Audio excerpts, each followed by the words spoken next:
Settle yourself comfortably and allow your mind to slow down. This is a journey into the heart of the Middle Ages, not the glittering halls where lords and ladies dined, but the hidden world beneath, where countless hands toiled in smoke-filled shadows. Tonight, we will wander through the castle kitchen, a place rarely sung about in poems, but utterly essential to the rhythm of medieval life. Imagine, if you will, the great stone walls of a castle. By day, they shine in the sunlight, symbols of power and grandeur. By night, torches flicker, and behind those walls lies an unending labor, the work of cooks, assistants, spitboys, and scullions. These men and women were the unseen engines of the feast. They carried the heat of the fires on their skin, the scent of roasted meats in their clothes, and the weight of exhaustion in their bones. As you listen, let the steady pace of their routines become like a lullaby. The clatter of pots and pans, the slow rhythm of chopping knives, the distant murmur of voices together. They form a backdrop against which we can rest and drift. We will begin with the daily grind, the endless fires, the grease, the smoke, and the rhythm of labor that began before dawn and ended only long after the nobility had finished their banquets. Imagine yourself waking not to birdsong, but to the dull, smoky air of a medieval kitchen. Long before the castle stirs with noble footsteps, the kitchen staff are already at work. A cook's day began in the dark hours, when the embers from yesterday's fires still glowed faintly. Those embers were precious. From them, new fires were coaxed, gently fanned, until the first tongues of flame licked the heavy blackened hearth. The kitchen was a cavernous chamber, often larger than you might expect. Its walls were stone, thick with soot, every surface touched by the constant smoke that never truly left. Chimneys were few and often clogged, so smoke pooled low, seeping into hair, clothing, and lungs. The air was dense, prickling the eyes, yet there was little choice but to endure it. As the fires were built higher, the day's work began. Huge cauldrons, some large enough to bathe in, were filled with water and set upon iron tripods. Meat was lowered into these simmering pots with thick wooden poles, for it was far too heavy to handle otherwise. The spits were prepared as well-long iron rods, on which whole animals would be skewered, from pigs and sheep to deer hunted in the Lord's forest. These spits turned slowly over roaring flames, managed not by cooks themselves, but by young boys, sometimes called turnspit dogs in jest, though the work was no game. Hour after hour, they turned the iron handles by hand, their faces flushed with heat, their arms aching, while sparks leaped dangerously close to their skin. The cooks themselves moved constantly. They had knives of every size, cleavers heavy enough to split bone, and delicate blades for trimming. Bread was sliced, onions chopped, herbs crushed with pestles. The rhythm of chopping and grinding formed its own kind of music, blending with the crackle of firewood and the bubbling of stews, and yet there was danger in every task. Fires flared unexpectedly, spits hissed as fat dripped into the flames, and grease burns were almost inevitable. Imagine carrying a vast cauldron of boiling broth across a flagstone floor, slick with spilled oil. One misstep, and the scalding liquid could pour over bare arms or legs. The cooks bore these scars like badges, though no one outside the kitchen noticed. The smell was constant, rich, smoky, sometimes pleasant, sometimes cloying. The scent of roasting venison mingled with the sharper tang of onions, the earthy must of root vegetables, and the yeasty warmth of freshly baked bread. For some, it was comforting. For those who worked in it daily, it became a second skin, impossible to wash away fully. And the noise, imagine it. The clang of iron lids, the scrape of knives against wooden boards, the shuffle of feet as boys and girls carried trays from one side of the kitchen to another. Even the animals had their part. Chickens clucked in baskets, eels writhed in barrels of water, and dogs nosed around for scraps, tails wagging eagerly for bones that might be tossed their way. But the greatest burden was not the noise, nor the smell, nor even the burns. It was the sheer length of the work. Meals for a noble household were elaborate. Breakfast might be simple, but dinner and supper required endless preparation. Imagine preparing enough bread, meat, and ale for a hall filled with hungry knights, ladies, squires, clerics, and visitors. Every dish had to be timed perfectly, for nothing could be served cold unless it was meant to be. And the lord of the castle expected not just sustenance, but grandeur meal that displayed wealth, authority, and generosity. So the cooks labored, hour after hour. Sweat dripped into their eyes, aprons became stiff with flour and grease. And when the meal was finally served above, when noble laughter rang out in the great hall, the kitchen was still alive, with work cleaning, repairing, storing what little might be saved for the next day. For those in the castle kitchens, there was no end. Each day flowed into the next, an unbroken cycle of fire, food, and fatigue. Imagine the rhythm of their lives, the glow of embers, the clatter of pots, the sharp scent of smoke, and the endless repetition of labor. It was not glamorous, but it was essential. Without the hidden army of cooks and helpers, no banquet could impress, and no lord could boast of his hospitality. And so, as you picture the grandeur of a medieval feast, remember the world beneath it, the kitchens, alive with fire and steam, where survival itself was a battle not against swords or spears, but against smoke, heat, and exhaustion. Now, let us drift from the daily grind of anonymous cooks into a singular moment of history-an extraordinary feast, one that was as much about politics and power as it was about food. Imagine yourself at the time of Richard the Lionheart, a king of England whose reputation was forged in crusades, in diplomacy, and in legend. He was not always present in his kingdom, for much of his reign was spent abroad. Yet when he did return, or when he needed to assert his majesty, one of his most potent tools was the banquet. A feast under Richard was no simple meal. It was a declaration, a living tapestry of wealth and strength, laid out not in words, but in courses upon a table. To dine with Richard was to be reminded of his position, his authority, and his reach across lands. Picture the hall prepared for such a gathering. Vast trestle tables were lined with cloths of linen, smoothed by careful hands.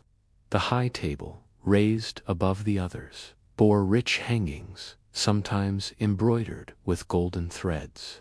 At the center of it all sat Richard himself, broad-shouldered, commanding, with eyes said to gleam like steel.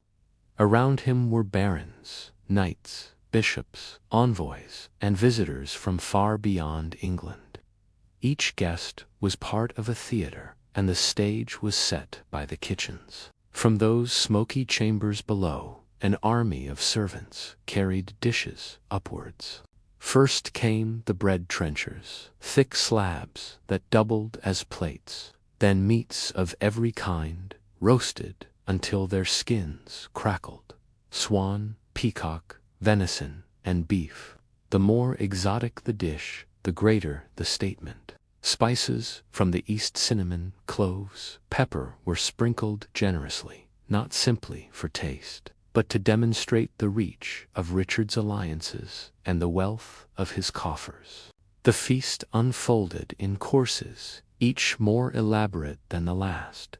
Golden brown pies were sliced open to release savory steam. Fish, caught from both river and sea, gleamed with sauces made from herbs and almonds. Color mattered too. Dyes were used in cooking: saffron for gold, spinach for green, and even crushed insects for deep red, so that the meal itself became a kind of painted manuscript, vivid and striking. And at the height of the display came the marvels. Entire animals presented whole, feathers and fur carefully reattached after cooking, as though they had been preserved in some magical state. A peacock, for instance, might be roasted and then redressed in its magnificent plumage, brought in to gasps and murmurs from the crowd. This was no mere food. It was theater, crafted to awe. The noise of such a feast was overwhelming compared to the quiet, smoky toil of the kitchens. Minstrels plucked lutes and harps. Trumpets sounded at the arrival of the king's dishes. Conversation filled the hall, punctuated by laughter, arguments, and the clinking of cups. Ale and wine flowed endlessly, poured from great pitchers into goblets of silver or pewter. Yet beneath this splendor lay the same exhausting truth. The burden fell on those below. The spit boys who had sweated for hours, the cooks who had juggled endless demands, the bakers who had labored through the night, all of them invisible once the feast began. The guests above might marvel at the richness of the spread, but rarely did they think of the hands that prepared it. Still, for Richard, the feast was not about fairness or gratitude.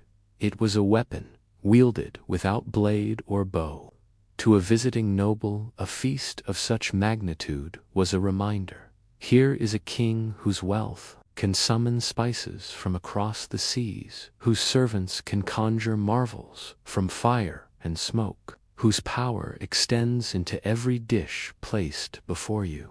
The message was subtle, but unmistakable. Loyalty was wise, opposition was dangerous, and so a meal became more than sustenance. It was diplomacy, propaganda, and performance, all served upon a platter. As the feast wound on, the air in the hall grew heavy with warmth, candle smoke, and the scent of countless dishes mingling together. Outside the chamber, the night was quiet, but inside, the world was alive with color, music, and spectacle. And when at last the guests retired, full of meat and wine, the kitchens stirred once more. Fires were banked for the night, utensils scrubbed with sand, scraps carried out for dogs and beggars. For the cooks, the spectacle above was distant, almost unreal. They were too busy preparing for the dawn, when once again the cycle of labor would begin. Imagine yourself stepping quietly into the ruins of a medieval castle, centuries after the fires in its kitchen have gone out. The walls may be broken, ivy clinging to stone, the roofs fallen. Yet beneath the soil, the kitchen still speaks through the fragments of tools and the remnants of meals long past. Archaeology has a way of listening to such whispers. When excavations uncover a kitchen site, it is rarely the grand feasting halls that tell us the most about medieval food.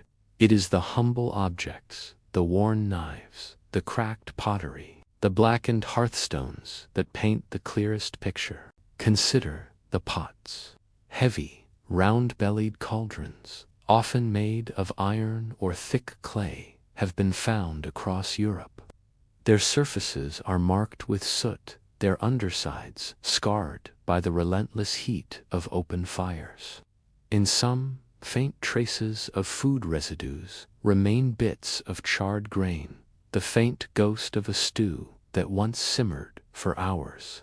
By analyzing these remains, scientists can identify what people ate: barley and oats, peas and beans, sometimes even traces of spices, suggesting that flavors traveled farther than we once imagined. Stone, mortar, and pestles also appear often in digs. Their smooth, rounded interiors speak of constant grinding herbs, garlic, peppercorns, and salt, reduced to powders and pastes. Some are small, perhaps used for household meals. Others are enormous, large enough to require 2 hands or even a pair of workers, suggesting their role in castle kitchens, where food was prepared on a far greater scale. Knives and cleavers are found too, their blades corroded, but still sharp-edged in places. Handles of bone or wood may be missing, but the shape remains. One can imagine them slicing through loaves of bread, carving venison, or chopping herbs into stews. Archaeologists sometimes find sharpening stones nearby, worn smooth from years of use. For a dull blade was as dangerous as it was ineffective. There are spits, long iron rods, bent with age, but once straight and gleaming. Hooks and chains also appear, designed to suspend pots at varying heights above a fire. Some kitchens had ingenious contraptions with pulleys to raise and lower cauldrons, allowing cooks to control the heat with surprising precision. Even in those smoky halls, there was a kind of science at work, a mastery of fire and timing. And then there are the smaller, quieter finds: pottery bowls with traces of glaze, wooden spoons preserved by chance in damp soil, fragments of ceramic jugs that once held ale or water. Each piece tells a story of hands that held it, lips that drank from it, lives that passed in rhythm with the kitchen. In some cases, animal bones are uncovered in vast heaps, the refuse of feasts long forgotten: deer, boar, cattle, sheep, fishhole reduced to remnants. From the cut marks on these bones, archaeologists can see how meat was butchered, how joints were divided, how marrow was sometimes cracked open for its richness. It is a silent record of meals that once filled entire halls with warmth and laughter. Even the floors speak. In kitchens where the flagstones remain, one can see the wear of countless feet, grooves worn into thresholds, indentations where heavy cauldrons once stood. Soot stains that never faded all remind us of the people who once moved endlessly through those rooms. What is most striking is the ordinariness of it. While the great feasts dazzled with spectacle, the kitchens themselves reveal repetition and routine. Tools were used, mended, and used again until they broke beyond repair. Pottery was patched with lead. Knives were sharpened until their blades grew thin. Nothing was wasted. In a world where survival depended on labor, every tool mattered. Archaeology does more than show us the objects, it reveals the texture of life. When you hold in your mind the image of a blackened pot or a worn spoon, you are seeing not just an artifact, but a fragment of someone's day. Someone once stirred that pot. Someone once carried that spoon to their lips. The kitchen, though now silent, hums softly in memory through these remnants. And so, we find that history lingers not only in chronicles or tales of kings, but in the small, humble tools left behind in the earth. Through them, we glimpse the rhythm of the cooks' lives, their struggles, and their persistence. It is a quieter history, but no less important, perhaps even more revealing, for it tells us of the many, not just the few. As we leave behind the archaeological traces of labor, let us rise again to the world above, where food took on a very different meaning. From soot-blackened pots and weary hands, we move now to silver platters and jeweled cups to the nobility, who dined not simply to eat, but to be seen. If the kitchen was the engine of survival, the noble dining hall was the stage of display. Here, food ceased to be mere sustenance. It became a language of wealth, power, and ceremony. Imagine yourself stepping into the great hall of a medieval castle. Long after the cooks and servants below have prepared their endless labors, the stone walls rise high, hung with tapestries to keep out drafts. Torches flicker, their light dancing across polished shields and carved beams. At the center, long tables stretch down the hall, and at the far end, on a raised dais, rests the high table, the place of honor. Upon this high table, silver platters gleam. Not every castle could boast silver, but where it was present, it spoke volumes. To serve food upon shining metal, rather than wood or pewter, was to declare prestige. Alongside the platters were cups of silver, or even gold, sometimes encrusted with jewels, gifts from allies, or trophies of war. The table itself was as much a statement as the meal it bore. The food upon these dishes was designed to impress. Exotic spices were scattered generously, though they were rarities, carried over long trade routes from Asia and Africa. Pepper, cinnamon, nutmeg, ginger, saffron each, grain, and thread, a symbol of connection to distant lands. To taste these spices was to taste the wealth of an empire, the reach of a lord's influence. Meals were often structured with great care. A noble feast began with lighter dishes, soups, stews, or small pies. Then came roasted meats, birds dressed in their plumage, fish presented with herbs and sauces. Between courses, wafers and spiced wine cleansed the palate. Toward the end came subtleties desserts, or sugar sculptures, crafted in shapes of castles, animals, or saints. These were marvels of both artistry and extravagance, consumed as much by the eye as by the tongue. But dining was not only about the food, it was ritual. Nobles were served according to strict order of rank. A bishop might be seated near the lord, while a visiting knight found his place lower down the hall. Each guest's position told its own story of favor or distance. The act of serving reinforced these hierarchies. Servants bowed as they presented dishes, and carvers, skilled with long knives, sliced meat with practiced grace before offering it to their betters. The atmosphere in the hall was a mixture of ceremony and celebration. Music filled the air, harps, flutes, and drums, accompanying the murmur of conversation. Heralds announced courses, minstrels sang tales, and jesters sometimes wove through the tables with playful antics. Eating became entertainment, and entertainment became politics. To be seen at a lord's table, enjoying his food, was to participate in his power. Contrast this with the kitchens below.